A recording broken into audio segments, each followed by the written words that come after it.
Hello नमस्कार दोस्तों, welcome back to our YouTube channel. तो आज हम बात करेंगे बायोलॉजिकल क्लासिफिकेशन के बारे में। बायोलॉजी का दूसरा चैप्टर है हमारे पास ये। तो हम सबसे पहले बात करेंगे कि हमारे पास क्या आएगा इसमें। नंबर ऑफ स्पीसीज़ कितनी है टोटल स्पीसीज़? 1.7 टू 1.8 मिलियन तक स्पीसीज़ है। 17 से 18 लाख तक हमारे पास स्पीसीज़ देखने को मिलती है। ठीक है जी। अब देखिए इसके बारे में बैकग्राउंड कैसे रहा, कैसे कैसे हमारे पास क्लासिफिकेशन हुई, तो उसका सिस्टम देख लेते हैं। सबसे पहले हमारे पास अरस्तु जी आए। अरस्तु जी क्या बोलते हैं, एरिस्टोटले भी जिनको आप बोलते हो, ठीक है जी। इन्होंने हमारे पास मार्फोलॉजिकल कैरेक्टर्स लिए और उनके हिसाब से क्लासिफाई किया प्लांट्स और एनिमल्स को। किसको सर? प्लांट्स और एनिमल्स को। प्लांट्स को तो उन्होंने क्लासिफाई कर दिया हर्ब, श्रब और ट्रीज में, ठीक है। और एनिमल्स को उन्होंने किया किसमें? एक को अनीमा में और एक को अनाइमा में, ठीक है। अनाइमा को किसको बोल दिया सर? ये वाले जिनके पास ब्लड था। और अनाइमा क्या हो गए? जिनके पास ब्लड नहीं था, नो ब्लड, मतलब यह बोल सकते हैं ब्लड था बट आरबीसी थे, उनमें लाल ब्लड था, ठीक है जी। और इनमें क्या था कि अनेमा में हमारे पास लाल ब्लड नहीं था, या फिर हम बोलें कि हमारे पास सिंपल से क्या बात है, हमारे पास इसमें क्या रहा, लाल ब्लड नहीं होगा, वाइट ब्लड होगा, या फिर हम बोलेंगे इनके अंदर वो आरबीसी नहीं होंगे, आरबीसी नहीं होंगे सर, ठीक है सर। ये बात होगी। अब देखो हमारे पास इसके बाद क्या रहा कि ये तो चलो अरस्तु ने अपने टाइम में कर दिया था। इसके बाद हमारे पास टू किंगडम क्लासिफिकेशन आई, जिनको हमारे पास कार्लस लिनियस ने दिया था। कार्ल लिनियस ने दिया था। कौन कौन से? प्लांट्स और एनिमल्स में उन्होंने बांटा, ठीक है जी। दो kingdom classification, two kingdom classification पूछा जाए किसने दिया सबसे पहले, तो हमारे पास कार्ल लिनियस ने दिया। उसके बाद आए हमारे पास थ्री किंगडम क्लासिफिकेशन। ये किसने दिया? हमारे पास अर्नेस्ट हैक्कर ने दिया हमारे पास थ्री किंगडम क्लासिफिकेशन। इसमें उन्होंने प्रोटिस्टा को ऐड कर दिया। किसको ऐड कर दिया सर? प्रोटिस्टा को ऐड कर दिया। उसके बाद हमारे पास आया फोर किंगडम क्लासिफिकेशन, जो किसने दिया? किसने दिया हमारे पास? कॉपीलैंड। किसने दिया? कॉपी लैंड ने हमारे पास दिया। और इन्होंने क्या ऐड कर दिया? मोनेरा को भी ऐड कर दिया। किसको सर? मोनेरा को ऐड कर दिया, या फिर बोले हम प्रोकैरियोट्स को ऐड कर दिया। अब उसके बाद हमारे पास रहा फाइव किंगडम क्लासिफिकेशन, जिसको आज भी ये मान्य है, इसको मानते हैं हम आज भी। तो ये किसने किया था? ये दिया था हमारे पास आर.एच. विटेकर ने। ये बहुत ज़्यादा इंपॉर्टेंट है कि फाइव किंगडम क्लासिफिकेशन किसने दिया? आर.एच. विटेकर ने दिया। अब इसमें क्या है? प्लांटे आ गया, एनिमेलिया आ गया, प्रोटिस्टा, मोनेरा और फंजाई आ गए। ये पांच हमारे पास आज भी देखने को मिलते हैं। इसके बाद सिक्स किंगडम क्लासिफिकेशन चला। कि सिक्स किंगडम क्लासिफिकेशन की बात करें सर, किसने दिया हमारे पास? तो वो दिया था हमारे पास कार्ल वोस ने, ठीक है। इन्होंने क्या बोला? इन्होंने जो है ये एनिमल्स थे, इनको थ्री डोमेन्स में बांट दिया। थ्री डोमेन्स कौन कौन सा? उन्होंने आर्चिया, यानी कि उन्होंने क्या किया, आर्की बैक्टीरिया जो किस में आता है, मोनेरा में आता है, उसको अलग ही कर दिया, मतलब डोमेन्स में बांट दिया। उन्होंने बोला कि आर्चिया होते हैं, ठीक है, आर्किया। उसके बाद बैक्टीरिया, उन्होंने बैक्टीरिया को यू बैक्टीरिया जिसमें आ जाएंगे, ठीक है जी। और उसके बाद उन्होंने यूकैरियोट्स, यूकैरियोटा या फिर यूकैरिया बोल दिया उन्होंने। उसमें प्लांट्स आ गए, एनिमल्स आ गए, प्रोटिस्टा आ गए, फंजाई आ गए, ठीक है जी। इनमें ये क्या थे? ये दोनों तो प्रोकैरियोट्स थे, है ना। बैक्टीरिया और आर्चिया क्या थे? प्रोकैरियोट्स थे। और यूकैरिया में क्या आ गए? यूकैरियोट्स आ गए। बस इतनी सी बात थी और कुछ भी नहीं था।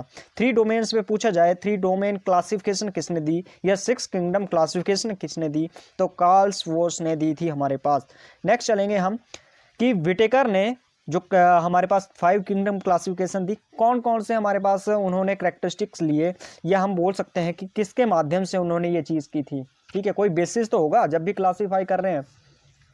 तो उन्होंने हमारे पास फाइलोजेनिक रिलेशनशिप लिए। फाइलोजेनिक मतलब इवोल्यूशनरी रिलेशनशिप लिए। उसके बाद रिप्रोडक्शन, कैसे रिप्रोडक्शन होती है वो सब चीज़ देखी।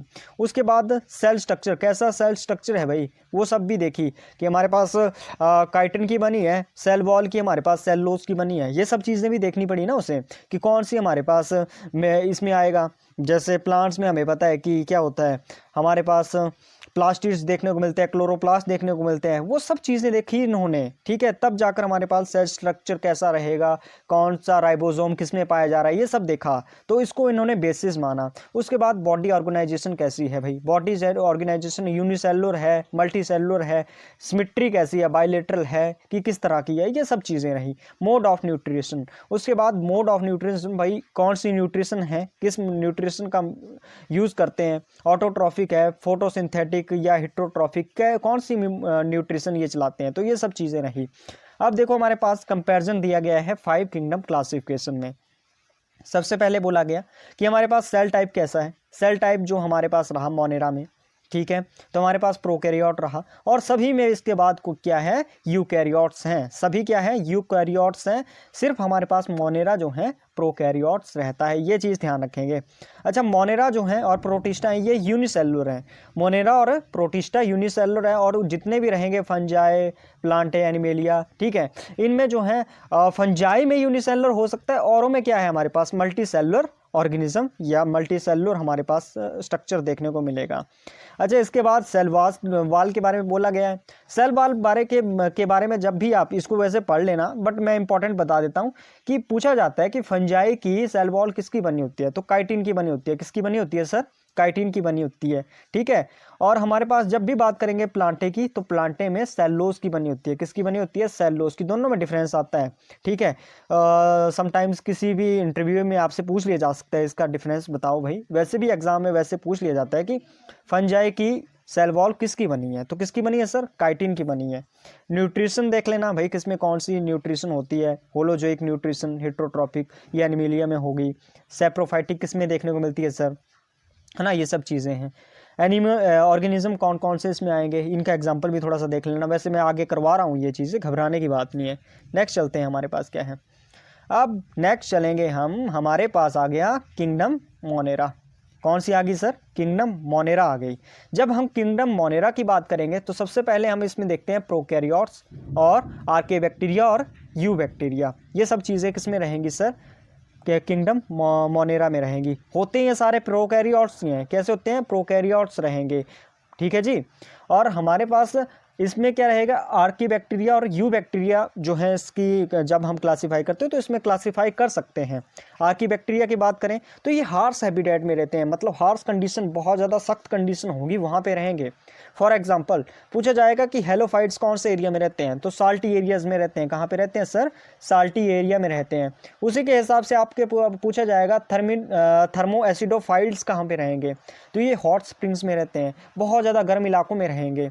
उसके अलावा आप पूछा जाएगा मिथेनोजन कहाँ पे रहेंगे सर, ये मार्स एरिया या गट ऑफ रूमिनेंट्स, जैसे जुगाली करने वाले एनिमल्स होते हैं ना, उनके जो हैं जो मुंह से स्मेल कैसी आती है, मिथेनोजन बैक्टीरिया पाया जाता है और मीथेन गैस प्रोड्यूस करते हैं, दैट्स वाई ऐसी स्मेल चलती है उनके मुंह से।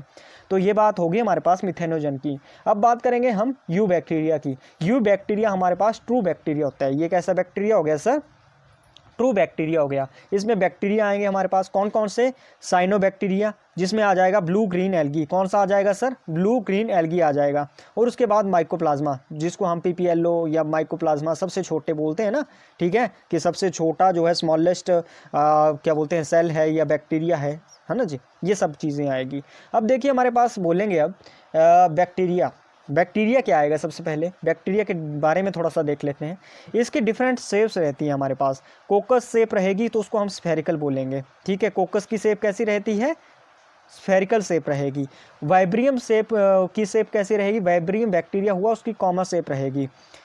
अब बात करेंगे बेसिलस की। बेसिलस की शेप कैसी रहती है सर, रॉड शेप रहती है। और स्पाइरुलम की शेप कैसी रहेगी, स्पाइरल रहेगी। ये थोड़ा सा ध्यान रख लेना, शेप्स वगैरह से क्वेश्चन आ जाता है। अब हमारे पास रिप्रोडक्शन पूछी जाएगी, बैक्टीरिया में रिप्रोडक्शन कैसे होती है, तो फिजन या स्पोर्स के माध्यम से होगी। किसके माध्यम से सर, या तो टूटेंगे या तो हमारे पास स्पोर्स बनेंगे। ये सब चीज़ें हो गई। अब बात करेंगे न्यूट्रिशन की। किसकी बात करेंगे सर, न्यूट्रिशन की। देखो हमारे पास अगर खुद बना रहा है, अगर खुद हमारे पास बना रहा है तो उसको बोलते हैं ऑटोट्रॉफिक, या फिर दूसरों पर डिपेंडेंट है भोजन के लिए तो उसको हिट्रोट्रॉफिक बोलते हैं। ऑटोट्रॉफिक दो माध्यम से हो सकती है। फोटो ऑटोट्रॉफिक, यानी कि क्या कर रहे हैं, लाइट के माध्यम से हमने क्या बना दिया सर, खाना बना दिया। ये केमिकल के माध्यम से खाना बना दिया तो उसको कीमो ऑटोट्रॉफिक बोल दिया, ठीक है, केमिकल्स के माध्यम से। और उसी तरह से हिट्रोट्रॉफिक में आएगा तो उसमें आ जाएगा सेप्रोफाइटिक और पैरासाइटिक और सिम्बायोटिक। ये सब हमारे पास किस में देखने को मिलती है, हेट्रोट्रॉफिक्स में मिलती हैं। सेप्रोफाइटिक हो गया, डेड डिकेइंग ऑर्गेनिज्म पे डिपेंडेंट है, ठीक है जी। पैरासाइटिक किसी लिविंग पे डिपेंडेंट है, होस्ट की तरह, होस्ट के तरह डिपेंडेंट है ना। तो हमारे पास और क्या है, सिम्बायोटिक। सिम्बायोटिक में क्या रहता है, म्यूचुअलिज्म का कंसेप्ट रह जाता है कि दोनों पे डिपेंडेंट रहेंगे एक दूसरे पे, वो बात अलग है, ठीक है जी। बट ये याद रखना कि इसमें किस तरह की क्या रहेगी, न्यूट्रिशन रहेगी। अब बात करते हैं साइनोबैक्टीरिया के ऊपर। साइनोबैक्टीरिया की जब हम बात करेंगे तो ये ब्लू ग्रीन एल्गी होते हैं, ठीक है। ये यूनिसेलुलर, कॉलोनियल और फिलामेंटस होता है, फिलामेंट्स की फॉर्म में रहेगा। और कहाँ पे पाया जाता है सर, समुद्री में वगैरह में पाया जाएगा, या कहाँ पे पाया जाएगा, जहाँ पे भी पानी वगैरह होगा। ब्लू ग्रीन एल्गी वहीं पे तो उग सकता है ना, एल्गी वगैरह वहीं पे तो उगते हैं। अच्छा, अब साइनोबैक्टीरिया में पूछा जाता है कौन सा क्लोरोफिल होता है, क्लोरोफिल ए होता है। याद रखियो, एक क्लोरोफिल ए रहेगा हमारे पास साइनोबैक्टीरिया में। ब्लू ग्रीन एल्गी भी बोलते हैं इसको, ध्यान से सुनना दोबारा इसको। अब देखो नॉन स्टॉक और एनाबेना, ठीक है। एनाबेना जो है हमारे पास और नॉन स्टॉक है, इनके पास कैपेबिलिटी होती है कि एटमॉस्फेरिक नाइट्रोजन को ये क्या करते हैं हमारे पास, ये फिक्स करते हैं, फिक्स एटमॉस्फेरिक नाइट्रोजन, ठीक है जी। और इसमें स्पेशल टाइप ऑफ सेल्स होते हैं जिनको हम हेट्रोसिस्ट बोलते हैं। क्या बोलते हैं सर, हेट्रोसिस्ट बोलते हैं, ये ध्यान रखना है। हेट्रोसिस्ट सेल होते हैं जो हमारे पास नाइट्रोजन सेल नाइट्रोजन की फिक्सेशन के लिए हेल्पफुल रहेंगे, ठीक है जी। ये सब चीज़ें हैं, हेट्रोसिस्ट की बात कर ली, किस में पाए जाते हैं, नॉन स्टॉक और एनाबेना में पाया जाएगा। ये सब चीज़ें हो गई। ये देख लो बैक्टीरिया का थोड़ा सा स्ट्रक्चर मैंने यहाँ पे लगा दिया है कि किस तरह से बैक्टीरिया हमारे पास देखने को मिलता है। प्लाज्मिड डीएनए इसमें होगा, ठीक है, गोल गोल सा डीएनए होता है, और जिसी के माध्यम से हम इसका यूज़ करते हैं सर, कहाँ पे, बायोटेक्नोलॉजी में। ये बातें हो गई। अब बात करेंगे माइकोप्लाज्मा के ऊपर। माइकोप्लाज्मा सर, माइकोप्लाज्मा क्या हो गया, ये हमारे पास इसको हम पीपीएलओ भी बोलते हैं। क्या बोलते हैं सर, पीपीएलओ। और इनके पास सेल वॉल नहीं होती है, स्मॉलेस्ट सेल सर्वाइव करता है। ये स्मॉलेस्ट सेल है जो सर्वाइव करेगा विदाउट ऑक्सीजन, किसके बिना, ऑक्सीजन के बिना ये सर्वाइव कर देता है, और इसको पीपीएलओ भी बोलते हैं। स्मॉलेस्ट है ये, स्मॉलेस्ट बैक्टीरिया। अब disease cause by heterotrophic bacteria, कुछ बैक्टीरिया है हमारे पास और उनके द्वारा फैलाई जाने वाली बीमारी भी दी गई है। जैसे कॉलेरा कौन फैलाता है, ठीक है जी, और हमारे पास टाइफाइड, सैल्मोनेला टाइफाइड फैलाता है, ठीक है जी। और उसी तरह से टेटनस, ठीक है, सिट्रस कैंकर, ये सब बीमारियां हैं जो आपको इम्पॉर्टेंट है, सारी याद रखनी है कि कौन क्या क्या फैलाता है, ठीक है। पीडीएफ अपलोड मिल जाएगी आपको, कहाँ पे, हमारी ऐप में। बस आपको क्या करना है, ऐप को डाउनलोड कीजिए, वहाँ से पीडीएफ उठाइए और आप क्या करिए, इसको अच्छे से स्टडी कीजिए। नेक्स्ट चलते हैं, हमारे पास आएगा अब वायरसेस, वायरस और लाइकन्स। भाई वायरसेस के बारे में जब हम बात करें तो ये नॉन सेलुलर होता है। कैसा होता है सर, ये नॉन सेलुलर रहेगा और इनर्ट क्रिस्टलाइन स्ट्रक्चर इसका रहता है, ठीक है। अब देखिए ये क्या होता है कि हमारे पास इसको ना हम लिंक बोलते हैं, इसको लिंक बोलते हैं किसमें, नॉन लिविंग और लिविंग में। क्यों बोलते हैं सर, क्योंकि ये जो है हमारे पास जब इसको होस्ट मिल जाएगा तब तो ये लिविंग हो जाएगा, जब ये हमारे पास होस्ट नहीं मिला तो ये क्या हो जाएगा, डेड रहेगा हमारे पास। अच्छा, ये क्या होते हैं, ऑब्लिगेट इंट्रासेलुलर पैरासाइट होते हैं, ठीक है। ये क्या बोला मैंने, ऑब्लिगेट इंट्रासेलुलर पैरासाइट। क्या मतलब है सर इसका, ऑब्लिगेट का मतलब क्या है, देखिए कुछ आशिक ऐसे होते हैं, अब इसको एग्जाम्पल के माध्यम से समझाता हूँ। कुछ आशिक ऐसे होते हैं कि मैं तुम्हारे बिना जी नहीं सकता, तुम्हारे बिना जी ही नहीं सकता, ऐसे आशिक होते हैं। कुछ ऐसे भी आशिक होते हैं, ठीक है, कि मिली तो ठीक है, ठीक है, अगर नहीं भी मिले आप हमारे सनम, आप मिले भी तब भी ठीक है, अगर नहीं मिले तब भी हमारी ज़िंदगी चल पड़ेगी, ठीक है। शादी तो करनी है भाई, ठीक है, जीवन तो जीना है, ठीक है। तो ये सब किस में रहेगा सर, ये हमारे पास रहेगा फैकल्टेटिव, ठीक है। ऑब्लिगेट हो गए जो जी नहीं सकते, हमारे तुम्हारे बिना नहीं जी सकते, वो हो गए ऑब्लिगेट। और जो हमारे पास जी सकते हैं, जो सरवाइव कर जाएंगे, मिले तब भी ठीक है, नहीं मिले तब भी ठीक है, तुम सनम नहीं मिले तब भी चलेगा, तो वो कौन से हो गए, फैकल्टेटिव हमारे पास इंट्रासेलुलर या पैरासाइट हो गए। ये ध्यान रखना, अब भूलना नहीं चाहिए पूरी ज़िंदगी कि कैसे किस तरह से आप याद रखेंगे। अब बात करते हैं प्रोटीन कोट के बारे में। ये प्रोटीन कोट होती है, ये किसकी बनी होती है, कैप्सोमर्स की बनी होती है। किसकी बनी होती है, इसके पास प्रोटीन कोट होती है जो कैप्सोमर्स की बनी होती है। देखो स्ट्रक्चर वैसे मैंने दिया है आपके पास, ये देखो दो देखकर यहाँ पे वायरस डाल रखे हैं, एक बैक्टीरियोफेज है और एक वायरस है, इन्फ्लुएंजा वायरस। अब चलते हैं नेक्स्ट हमारे पास, और क्या बोलते हैं, हमारे पास डिस्कवर किसने किया था, हमारे पास वायरस को अगर मान लो कि लार्ज अमाउंट में हमारे पास पाए जा रहे हैं, इसके सेल डिपॉजिट हैं, ज़्यादा मात्रा में पाए जा रहे हैं, वैसे समुद्र वगैरह में पाए जाते हैं, तो ये बनाते हैं डायटोमियस अर्थ। क्या बनाते हैं, डायटोमियस अर्थ बनाते हैं। अब यूजेस कहाँ कहाँ पे होते हैं, पॉलिसिस में इसका यूजेस होता है, फिल्ट्रेशन ऑफ ऑयल, और हमारे पास सिरप्स होते हैं उनमें जो हैं ये फिल्ट्रेशन का काम करते हैं। अच्छा, ये जो डायटम्स होते हैं ना, इनको चीफ प्रोड्यूसर्स ऑफ ओशियंस भी बोला जाता है। चीफ प्रोड्यूसर्स ऑफ ओशियन बहुत ज़्यादा इंपॉर्टेंट है। चीफ प्रोड्यूसर्स ऑफ, क्या बोला मैंने, चीफ प्रोड्यूसर्स ऑफ ओशियंस बोला जाता है इनको। इतनी बात आपको ध्यान रखनी है। अब बात करेंगे हम डायनोफ्लैजिलेट्स के बारे में, ठीक है। डायनोफ्लैजिलेट किस तरह से रहेंगे सर, इस तरह से कुछ ऐसे ऐसे रहते हैं, ठीक है। और इनके पास दो फ्लैजिला रहते हैं, एक ऐसे चलता है, ठीक है जी, और एक इस तरह से रहता है, ठीक है। इनको हम डायनोफ्लैजिलेट्स बोल देते हैं। एक पूरी बॉडी में घूमा होगा पूरी तरह से, ठीक है, ट्रांसवर्सली, और एक लॉन्गिट्यूडनली रहेगा। दो फ्लैजिला इसमें देखने को मिलते हैं सर। ओके जी, अब देखो इसमें क्या आएगा सर, वेट, हमारे पास, अब देखिए हमारे पास इसमें क्या क्या क्वेश्चन बनेगा सर। इनमें जो है सेल वॉल जो होगी वो स्टिफ सेलुलोज प्लेट्स की बनी होगी। किसकी बनी होगी? Cell wall stiff cellulose plate की बनी होगी। अब दो फ्लैजिला मैंने बता दिया आपको, एक ट्रांसवर्सली होता है, एक लॉन्गिट्यूडनली होता है। हाँ जी सर, ठीक है।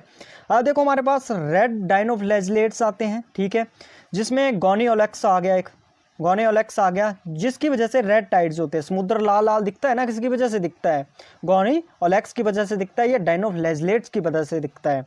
अब देखो हमारे पास ये जो है कुछ टॉक्सिन्स वगैरह रिलीज करते हैं, जिनको हम बोलते हैं साक्सी टॉक्सिन, ठीक है। साक्सी टॉक्सिन रिलीज करते हैं, ठीक है, जो हमारे पास बोल सकते हैं हम कि लकवा लुकवा मार देता है, ठीक है। और जो मैरीन एनिमल्स होते हैं एंड फिशेस वगैरह, उनमें भी ये मतलब इस तरह से पॉइजनस होता है वैसे, ठीक है। तो ये सब चीज़ें हैं।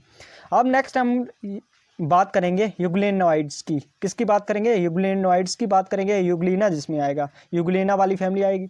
इसकी प्रोटीन रिच लेयर रहती है, जिसको हम पेलिकल बोलते हैं। क्या बोलते हैं sir? Protein rich layer pellicle होती है, ठीक है जी। सेल वॉल नहीं होगी, उसमें प्रोटीन रिच लेयर रहेगी, जिसको पेलिकल बोल दिया। इसमें भी दो फ्लैजिला रहेंगे, एक लॉन्ग और एक शॉर्ट रहता है, ठीक है जी। कनेक्ट, ये जो है बहुत ज़्यादा इंपॉर्टेंट, यहाँ पे क्वेश्चन बनता है कि ये प्लांट्स एंड एनिमल्स में क्या है? कनेक्टिंग लिंक है। It is connecting link between plants and animals, ये बात हो गई। अब बात करेंगे स्लाइम मोल्ड्स की बात करेंगे। ये क्या हो गए? इनके बारे में जब हम बात कर रहे हैं तो ये हो गए सेप्रोफाइटिक प्रोटिस्ट, ठीक है। सेप्रोफाइटिक मतलब डेड डिकेइंग जो हमारे पास ऑर्गेनिज्म है या फिर कुछ चीज़ हुई उसके ऊपर क्या करते हैं, ये न्यूट्रिशन लेते हैं।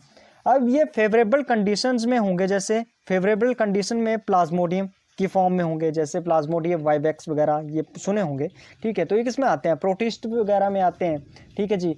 तो ये सब रहेगा। अब इसके बाद हम बात करेंगे अनफेवरेबल कंडीशन में ये फ्लोटिंग बॉडी बना देगा। अब हमने देखा था कि हमारे पास फ्रूटिंग बॉडी बना देता था प्लाज्मोडियम, ठीक है जी। और जिसके अंदर क्या होता था, इस तरह से रहेंगे, और क्या होता था, जैसे ही फेवरेबल कंडीशन आएगी ये फट जाती थी फ्रूटिंग बॉडी और स्पोर्स बिखर जाते थे, ठीक है। तो अनफेवरेबल कंडीशन में ये फ्रूटिंग बॉडी बना देते हैं, जिसके अंदर क्या होते हैं? स्पोर्स पाए जाते हैं। तो प्लाज्मोडियम इसका एग्जाम्पल है स्लाइम मोल्ड्स का। अब देखो नेक्स्ट सर, इसके कुछ आपके पास क्या दिया गया है, कुछ आपके प्रोटोजोन दिए गए हैं और उनकी लोकोमोटरी जो है ऑर्गन दिया गया है कि जिसके द्वारा ये लोकोमोशन करेंगे, जैसे अमीबा, एंटामीबा, है ना। अमीबियोइड्स कौन से हो गए? सूडोपोडिया, इनमें जो है लोकोमोटरी ऑर्गन होता है। अमीबा और एंटामीबा में ये देखने को मिलता है। उसी तरह से हमारे पास फ्लैजिलेट्स आते हैं, ठीक है, फ्लैजिलेटेड आ जाएंगे, जिनमें फ्लैजिला रहेगा, लोकोमोटरी ऑर्गन, ठीक है। ट्राइपैरासोमा, ठीक है, ट्राइपैरासोमा जो है इसका एग्जाम्पल रह जाता है, ट्राइपैरासोमा। इसके बाद हम बात करेंगे सिलिएटेड, सिलिएटेड में पैरामीशियम आ जाएगा। स्पोरोजोअन्स में क्या आएगा सर? इनमें कोई भी लोकोमोटरी ऑर्गन नहीं रहता है, इनमें प्लाज्मोडियम आ जाएगा। क्या आ जाएगा? प्लाज्मोडियम आ जाएगा। ये बात होगी। ये कुछ आपके पास दिखाए गए हैं नीचे, ये क्या है? प्रोटिस्ट के एग्जाम्पल हैं भाई, इनके जो है हमारे पास डायग्राम है, देख लियो एक बार, है ना। अब बात कर लेते हैं हमारे पास किसने डिस्कवर किया था वायरस को। वायरस की डिस्कवरी किसने की थी? इवांस्की ने इसकी डिस्कवरी की थी, ये ध्यान रखिए, ठीक है। इवांस्की ने डिस्कवर किया था हमारे पास वायरस को। अब हमारे पास बात करेंगे कि जो वायरस होता है ना, ये हमारे पास जब भी इनका जेनेटिक मटेरियल होगा या फिर हम बात करें तो ये बोथ नहीं हो सकता, ठीक है। इनमें ऐसा नहीं है कि आरएनए भी पाया जाएगा और डीएनए भी पाया जाएगा, या तो आरएनए रहेगा या तो डीएनए रहेगा, ये बात तो ध्यान रखिए। अब देखिए हमारे पास किस तरह से रहते हैं, जैसे सिंगल स्टैंडर्ड आरएनए की जब हम बात करेंगे तो टीएमवी, एचआईवी, रेट्रोवायरसेस, जैसे एचआईवी में रेट्रोवायरसेस होते हैं ना, ये तो हमारे पास ये क्या रहेंगे? सिंगल स्टैंडर्ड आरएनए हो गए। अब बात करेंगे टीएमवी की, टोबैको मोजाइक वायरस की बात करेंगे। तो इसमें क्या है, हमारे पास क्वाइल्ड आरएनए स्टैंड रहता है, क्वाइल्ड आरएनए स्टैंड रहेगा, ठीक है जी। उसके बाद हम बात करेंगे सिंगल स्टैंडर्ड डीएनए की। सिंगल स्टैंडर्ड डीएनए किसमें देखने को मिलता है, हमारे पास अल्फा 174 बैक्टीरियोफेज में देखने को मिलता है। अब जेनेटिक मटेरियल क्या होता है इसमें, जब भी पूछा जाए कि इन्फेक्शियस कौन सा होता है, तो जेनेटिक मटेरियल जो है वायरस में इन्फेक्शियस होता है, ठीक है जी, इन्फेक्शन कॉज करता है। अब देखो हमारे पास कुछ और स्ट्रक्चर भी आते हैं, ठीक है, इसके अलावा जैसे वायराइड्स हो गए, प्रायोन्स हो गए, इनके बारे में भी थोड़ा सा देख लेते हैं कि कैसे कैसे हमारे पास स्ट्रक्चर हैं भाई। जब हम वायराइड्स की बात करते हैं, ठीक है जी, पहली बात तो आती है डिस्कवर किसने किया था, आपकी एनसीईआरटी में दिया हुआ है तो यहाँ पे करवाना बनता है, टियो डीनियर, ठीक है, टियो डीनियर हमारे पास थे, पूरा नाम शायद नहीं लिखा है, ठीक है, तो डीनियर का नाम पूरा लिख लेते हैं, टियो डीनियर, ठीक है जी। इन्होंने हमारे पास टियो तो दिया है ना, डिस्कवर किया था हमारे पास वायराइड को। तो ये क्या होते हैं, स्मॉलर देन वायरसेस होते हैं, वायरस से छोटे होते हैं, और हमारे पास ये जो आरएनए होता है ना वायराइड्स का, ये लो मॉलिक्यूलर वेट होता है, कम वेट का होगा ये, ठीक है जी, बस ये याद रखना है। और ये बीमारियां कॉज करते हैं, जैसे पोटैटो में स्पिंडल ट्यूबर डिजीज़ हो गई, वैसी बीमारियां कॉज कर देते हैं ना, दैट्स वाई हमें पढ़ना पड़ता है यहाँ पे, ठीक है। अब पढ़ना तो सब कुछ पड़ेगा सर। प्रायोन्स की बात करते हैं, ये क्या होते हैं, प्रोटीनियस इन्फेक्शियस एजेंट रहेंगे, जो प्रोटीनियस होंगे, प्रोटीन्स के बने होंगे, और हमारे पास इन्फेक्शियस एजेंट रहेंगे। जेनेटिक मटेरियल इनका कैसा रहता है सर, इनके पास जो होते हैं जेनेटिक मटेरियल प्रोटीन मॉलिक्यूल ही रहेगा, ठीक है जी, इनके पास प्रोटीन मॉलिक्यूल ही रहेंगे। जेनेटिक मटेरियल क्या बोल रहा है यहाँ पे कि हमारे पास लैक रहेगा, जेनेटिक मटेरियल जो है लैक रहेगा, और इनके पास प्रोटीन ही मॉलिक्यूल रहेगा, वही काम करेगा सब कुछ, मतलब ये बात रही, ध्यान रखिएगा प्रोटीन मॉलिक्यूल्स में। अब देखिए हमारे पास आते हैं लाइकन्स की।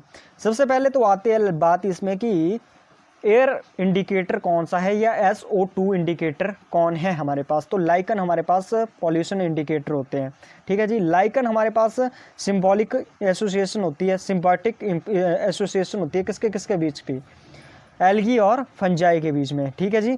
एल्गी क्या करती है, ये प्रिपेयर करती है फूड को, ठीक है, जिसको हम फाइकोबायोंट भी बोलते हैं। क्या बोलते हैं इसको, फाइकोबायोंट। जो एल्गी वाला पार्ट होगा उसको फाइकोबायोंट बोलेंगे, और जो फंजाई वाला पार्ट होगा उसको माइकोबायोंट बोलेंगे, ठीक है जी। और ये हिट्रोट्रॉपिक इन नेचर होता है। ये क्या करता है, ऑब्जॉर्व करता है मिनरल, और ये सिंपल सी बात करें कि प्रोवाइड करता है शेल्टर, ठीक है जी। लाइकन्स को प्रोवाइड करेगा शेल्टर, और ये फूड बनाएगा।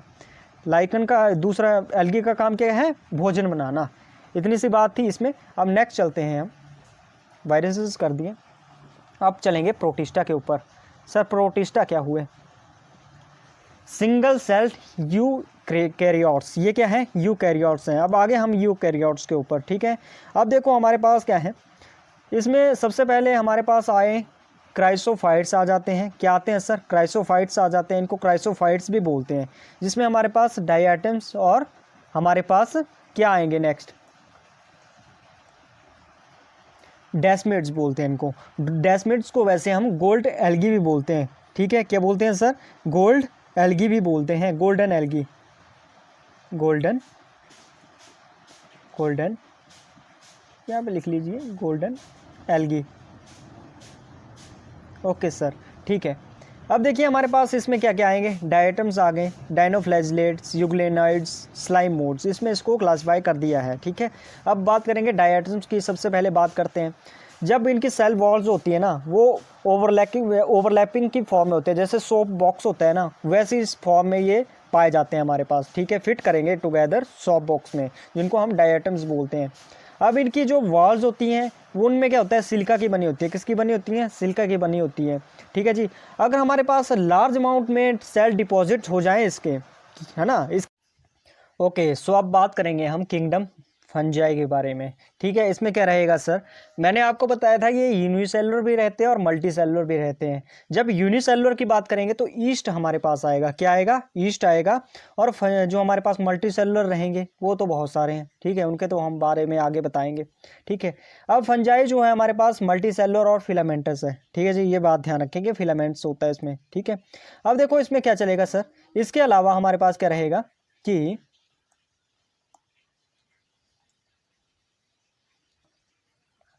ईस्ट है वो यूनिसेलुलर हमने कर लिया, ठीक है। और कितने और जितने भी हैं वो मल्टी सेलुलर हैं। अब इनकी बॉडीज जो होती हैं लॉन्ग जो होती है लॉन्ग होती है, सिलेंडर टाइप होगी, ठीक है। थ्रेड लाइक स्ट्रक्चर पाया जाता है इनमें, जिनको हम हाइफे बोलते हैं। तो पूछा जाएगा कि इनकी बॉडी में जो है लॉन्ग थ्रेड लाइक स्ट्रक्चर पाया जाता है, जिसको क्या बोलते हैं, हाइफे बोलते हैं सर, ठीक है। और जब भी पूछा जाए कि नेटवर्क ऑफ हाइफे क्या बोलते हैं उसको माइसीलियम बोलते हैं। हाइफे क्या होंगे कि एक स्ट्रक्चर है थ्रेड लाइक स्ट्रक्चर वो पाया जा रहा है, अब नेटवर्क हो गया उसका जाला जैसा बन गया तो उसको हमने माइसीलियम बोल दिया। अब हमारे पास क्या होता है कि कुछ हाइफे जो होते हैं कॉन्टिन्यूस ट्यूब फील्ड की साथ पाए जाते हैं, ठीक है, जिनमें मल्टी न्यूक्लिएटेड होगा, जिनको हम सिनोसाइटिक हाइफे बोलते हैं। सिनोसाइटिक हाइफे बोलेंगे। कौन से होंगे सर सिनोसाइटिक हाइफे? जो कुछ हाइफे होंगे कॉन्टिन्यूस ट्यूब पाए जाएंगे, उनमें ट्यूब्स पाई जाएंगी और मल्टी न्यूक्लिएटेड होंगे, बहुत सारे न्यूक्लियस पाए जाएंगे, तो हमने उनको बोल दिया सिनोसाइटिक हाइफे। अब देखिए नेक्स्ट चलेंगे हम, सेल वॉल ऑफ फंजाई किसकी बनी होती है? काइटिन की बनी होती है। बहुत ज़्यादा इंपॉर्टेंट है, पहले भी बता चुका हूँ, इंपॉर्टेंट है ये। अब रिप्रोडक्शन देखेंगे हम कि फंजाई के अंदर रिप्रोडक्शन कैसी होती है। वेजिटेटिव मीन से होती है, असेक्सुअल और असेक्सुअल मेथड से रहेगी, ठीक है जी। वेजिटेटिव, असेक्सुअल और सेक्सुअल रिप्रोडक्शन रहेगी। जब वेजिटेटिव मेथड रहेगा तो फ्रेगमेंटेशन, फिजन और बडिंग के माध्यम से वेजिटेटिव रहेगी। असेक्सुअल की बात की हमने तो इसमें कोनेडिया, ठीक है जी, ये स्पोर्स होते हैं, ठीक है। कोनेडिया हो गया, जूस्पोर हो गया। कोनेडिया हमारे पास एक्सोस्पोर रहेगा, है ना। क्या बोलते हैं, जूस्पोर हमारे पास एंडोस्पोर रहता है, ठीक है। तो ये स्पोरेंजियम स्पोर, ठीक है, स्पोरेंजियो स्पोर हो गया हमारे पास, ये भी इसका एग्जांपल आ जाता है। सेक्सुअल रिप्रोडक्शन में जब हम बात कर रहे हैं तो इसमें ऊस्पोर, एक्सकोस्पोर्स और बेसिडोस्पोर्स इसमें रहेंगे। ये किसके माध्यम से? सेक्सुअल रिप्रोडक्शन इस माध्यम से रहेगी। जब भी आपको इस तरह का देखने को मिले आपने सिंपल लगा देना, पूछा जाए कि कोनोडिया में किसके थ्रू होगी, ठीक है, तो ये असेक्सुअल रिप्रोडक्शन होगी। अब बात करते हैं सेक्सुअल साइकिल में हमारे पास क्या क्या इन्वॉल्व रहेगा। सेक्सुअल साइकिल जब चलेगा तो फ्यूजन ऑफ प्रोटोप्लाज्म, प्रोटोप्लाज्म है, ठीक है जी, उसके फ्यूजन को हमने बोल दिया प्लाज्मोगैमी। क्या बोल दिया सर? प्लाज्मोगैमी। अगर दो न्यूक्लियस आपस में फ्यूजन कर रहे हैं तो उसको हमने बोल दिया कारियोगैमी। और जब हमारे पास मियोसिस हो रही है, मियोसिस जाइगोट, अब मियोसिस होगी, जाइगोट में अगर मियोसिस हो रही है उसकी वजह से हैप्लॉइड स्पोर्स बनते हैं। वैसे तो हम जानते हैं कि हमारे पास मियोसिस किस में देखने को मिलती है? गैमीट्स में देखने को मिलती है। लेकिन फंजाई में क्या होगा कि हमारे पास जो जाइगोट बना ना, जाइगोट में मियोसिस होगी और हमारे पास हैप्लॉइड स्पोर बनेंगे। मियोसिस में हाफ हो जाता है ना, रिडक्शन हो जाती है ना सेल्स की, मतलब जो हमारे पास इसकी प्लॉइडी होगी वो रिडक्ट कर जाती है, वही चीज़ इसमें रहेगी। अब नेक्स्ट हम बात करेंगे, हमारे पास जो एस्कोमाइसीट्स और बेसिडोमाइसीट्स होते हैं, ठीक है, इनमें हमारे पास डायकैरियोटिक स्टेज पाई जाती है, मतलब 2 न्यूक्लियस पर सेल पाए जाएंगे। कितने न्यूक्लियस पाए जाते हैं? 2 न्यूक्लियस पर सेल पाए जाएंगे, इतनी बात ध्यान रखना। अब इसकी वजह से इसको क्या बोलते हैं? डाइकैरियन स्टेज भी बोलते हैं। कैसी स्टेज बोलते हैं सर? डाइकैरियन स्टेज बोलते हैं। तो इसको डाइकैरियो फेज भी बोला। किस में पाई जाती है? फंगस में पाई जाएगी। किस में? एस्कोमाइसीट्स और बेसिडोमाइसीट्स में। ये बात ध्यान रखिए थोड़ा सा।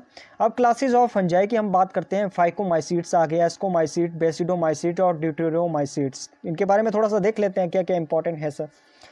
हमारे पास इसका माइसीलियम क्या रहेगा? एसेप्टेट रहेगा और सिनोसाइटिक रहेगा। सिनोसाइटिक मतलब बताया था ना आपको कि हमारे पास ट्यूब जैसी होती है और उसमें जो है 2 या 2 से ज़्यादा न्यूक्लियस पाए जाएंगे, ठीक है जी। तो उसको हमने क्या बोल दिया? सिनोसाइटिक बोल दिया था, सिनोसाइटिक हाइफे। तो वो चीज़ है हमारे पास। अब बात करेंगे सेक्सुअल रिप्रोडक्शन की, तो ये किसके थ्रू होती है? ये जूस्पोर के थ्रू होगी। तो जो जूस्पोर होगा वो मोटाइल होगा, ए प्लेनोस्पोर के माध्यम से हो रही है तो नॉन मोटाइल ए प्लेनोस्पोर होगा, ठीक है जी। और स्पोर कहाँ पे प्रोड्यूस होते हैं ये भी ध्यान रखियो, स्पोरेंजियम में स्पोर प्रोड्यूस होते हैं। एग्जाम्पल है म्यूकर।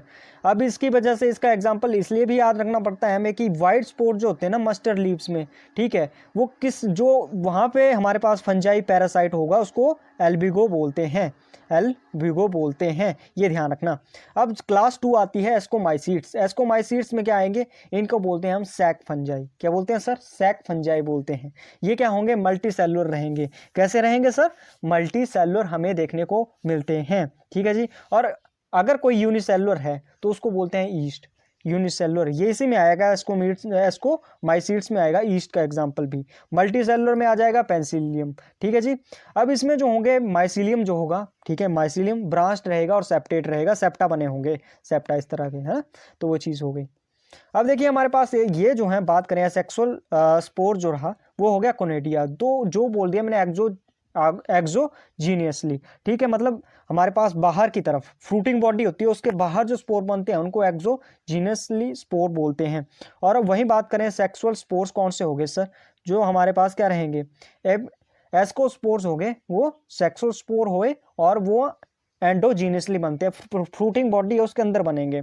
एग्जाम्पल इसके देख लो कि हमारे पास एस्कोमाइसीट्स के एग्जाम्पल क्या है सर, हमारे पास न्यूरोस्पोरा एग्जाम्पल पूछा जाता है, एडिबल ईस्ट पूछा जाता है, कौन सी है भाई, हमारे पास सैक्रोमाइसीट्स सेरेवेसी पूछा जाता है, इसको हम बेकर्स ईस्ट भी बोलते हैं और ब्रीवर्स ईस्ट भी बोलते हैं, ये बहुत ज़्यादा इंपॉर्टेंट है ये वाला, है ना। और एज पर गिलनेस भी हो जाता है बट उसको तो छोड़ो, है ना, ये सब हो गया इसका एग्जाम्पल।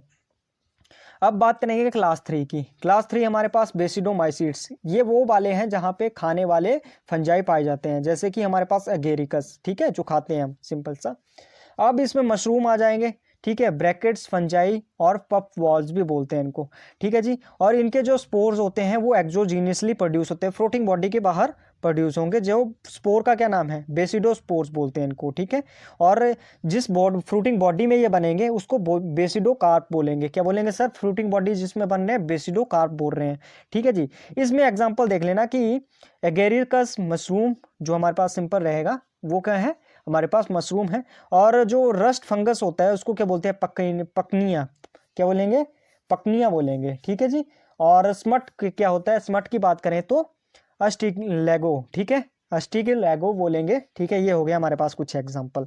अब देखो क्लास 4 की बात करेंगे, ड्यूटेरोमाइसीट्स की बात आती है, इसको हम इनपरफेक्ट फंजाई बोलते हैं। जब भी क्वेश्चन आएगा कि इनपरफेक्ट फंजाई कौन सी क्लास से बिलोंग करते हैं, तो ड्यूटेरोमाइसीट्स से बिलोंग करते हैं, क्योंकि इसमें जो है सेक्सुअल रिप्रोडक्शन एब्सेंट रहेगी, सेक्सुअल रिप्रोडक्शन नहीं रहती है। एग्जाम्पल है इसका हमारे पास, और जो सेक्सुअल रिप्रोडक्शन रहेगी, सेक्सुअल तो एब्सेंट है ना, सेक्सुअल रही तो वो कोनेडिया स्पोर से रहेगी, किससे रहेगी, कोनेडिया स्पोर से रहेगी।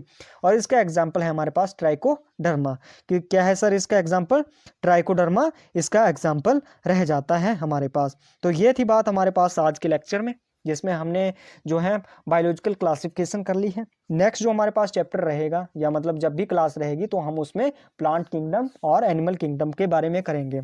अगर इसकी आपको पीडीएफ चाहिए भाई, हमारी ऐप डाउनलोड कीजिए, उसमें वहाँ पे आपको स्टडी मटेरियल में फ्री स्टडी मटेरियल होगा, वहाँ पे मिल जाएगा।